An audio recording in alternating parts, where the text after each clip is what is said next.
Hello and welcome back, everyone, to Harmony of Dissonance on Rocket Rabbit Commentaries. And in this episode, after teleporting back down from the Chapel of Dissonance using the power of editing, we are gonna have some more plot stuff to go through this part. Oh look, a boss! But we need to go get a save room first.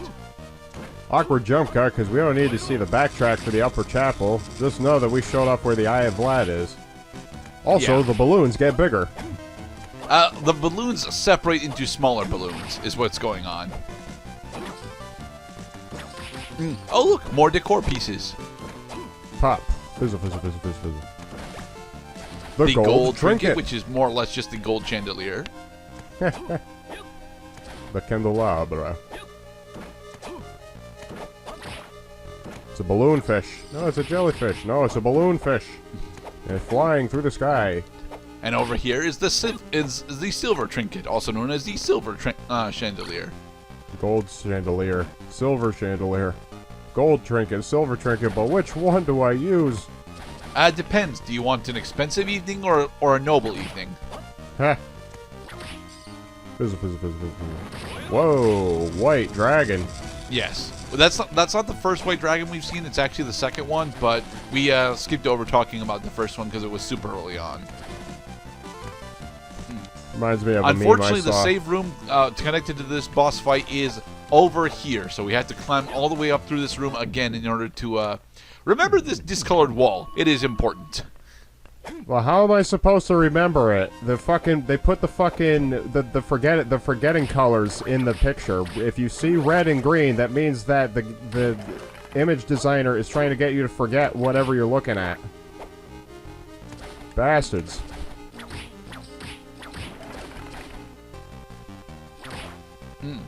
Well, then maybe I shouldn't actually be wearing the emerald cloak, because the emerald cloak is, you know, why we have our green green shadow self at the moment.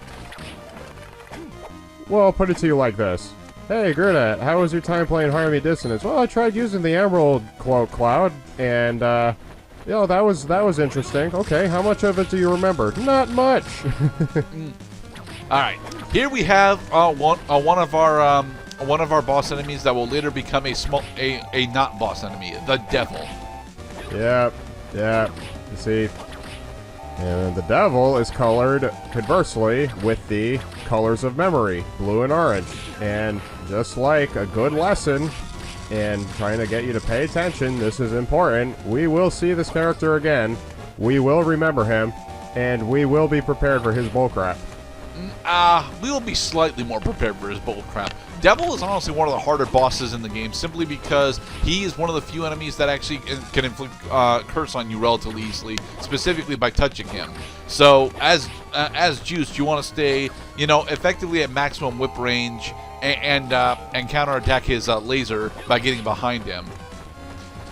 I will say that Juice jump being so floaty makes a lot of the more vertical inclined bosses significantly more difficult than pretty much any of the other style of bosses in the game. The grounded bosses in the game are actually really damn easy, but yeah, Devil's ability to inflict curse on Juice pretty much on accident makes this fight significantly harder than a good portion of the rest of the fights in the game. Although most of these times me getting hit is most certainly me fucking up and not doing the correct response. He's doing perfectly horizontal laser. Duck. Come on, Salamandra! Yay! Salamandra did it! We beat the devil, dude. Yay! Yay. Alright, go save again. Because the devil is safeguarding the next major area that we have to go through. Oh, and no, it's not hell. We don't actually get to go into hell in this game. Although we do see a red sky area, so maybe that's supposed to be the boundary in between the immortal plane and hell. Well, Dracula's usually never too far from the underworld. Ouch. Good use of slide. Good use of duck. Okay, Bone Archer is down. Continue on through so we can get to one of the most famous Castlevania set pieces. Although, not quite yet. We have to go pick up the glasses. Those are, I think, those are the night vision goggles, so they are somewhat important. Night vision goggles. Yes, these are the night vision goggles. These are a somewhat important item. They're not actually a key item, but they will make traversing through a later area significantly easier. Welcome to Castlevania's famous clock tower, complete with disc armors. And the disc armor in this game is honestly one of the more unique changes, specifically because he's got much more powerful range attacks than he usually does. Also, the clock tower is still absolutely haunted by all these goddamn harpies that are here. Yeah, that was a good first move, is getting rid of the disc armor, so now we can use the bottom tiers of the battlefield to stay safe. Scale armor. It's made from scales. From alligators. It's supposed to be dragon scale armor, but I don't think it actually is dragon scale armor. More than likely, it is scales from... Oh... It's probably manticore scales? Well, no, it's lizard scales. It's totally lizard scales. Yeah, because lizard men have got 3 different forms in this game. So the lizard men level up. Oh, life up! Sweet Yay. way to kill enemies. Take out the gears. No, these are not the gears that we have to fight. Have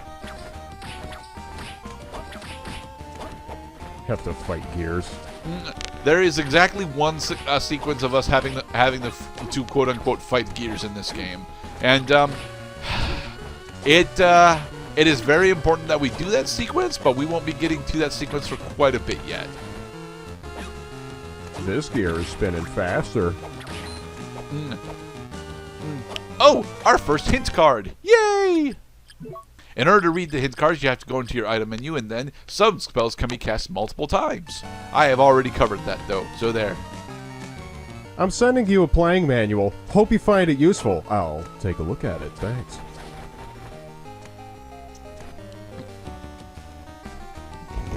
Alright, Pascoret. Do you remember how to get through the clock tower from here? The correct answer, of course, is no. Pascoret doesn't remember how to go through Clock Tower, despite the fact that Clock Tower is actually fairly limited. Here is another relatively famous enemy type, the Ruler Sword. Ruler Sword was number 2. actually in Symphony of the Night. I don't remember fucking where, but Ruler Sword got some pretty significant upgrades in this game. 1, it has 3 different forms, and 2, all 3 of those forms are effectively mini-bosses. They don't respawn. Well, rather, they do respawn, so they're not true mini-bosses in that sense, but this is not the gear that we're supposed to be thwapping. This is its sister, How the hell were we supposed to know we were supposed to hit that? Well, you're not, actually. That one is not important to hit. Its sister is, though. Can you do that to all the gears, or just the ones that are standing just the ones still? that are stationary. That's stupid. Hey, Guardian Armor. Are you ready for what is going to be our primary combat set for the rest of the game, Mr. Cloud? Don't push me into the pit again. Oh God! Well, it wasn't the pit. So, by killing the Guardian Armor, we get the Guardian set of equipment. This is going to be our primary defensive set for the rest of the game. It's not the one that we're going to be wearing constantly, but it's very close to what we're going to be wearing constantly.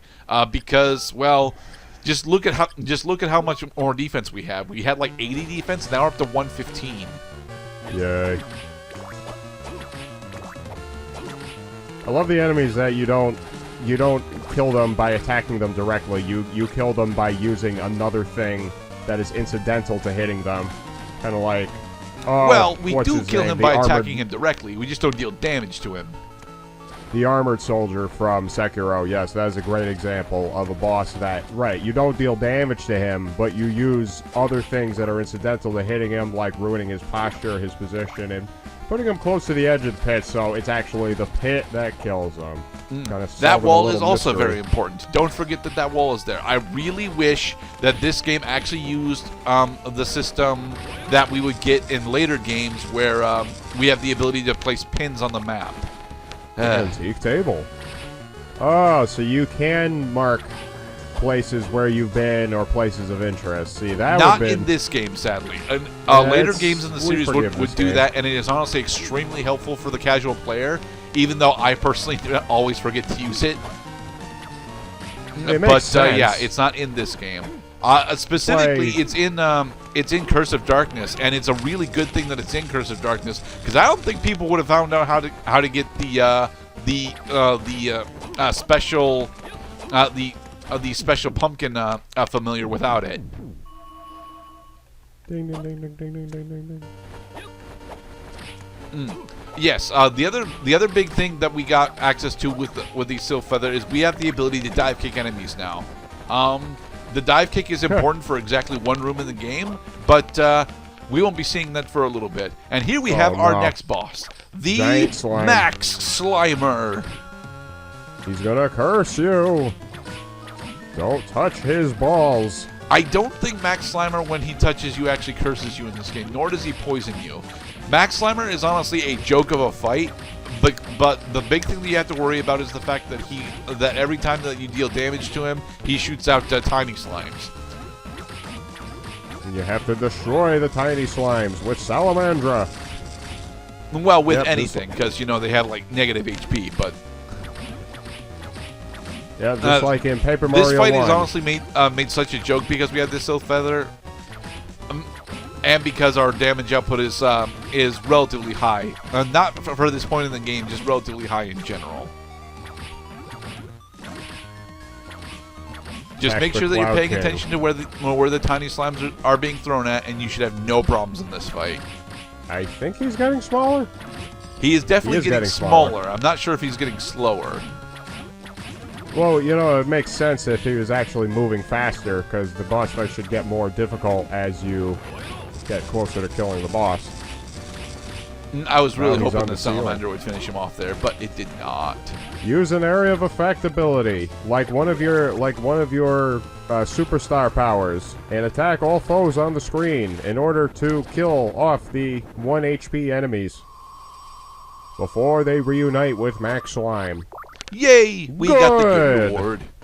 We did good. Well, of course I did good. The game told me so.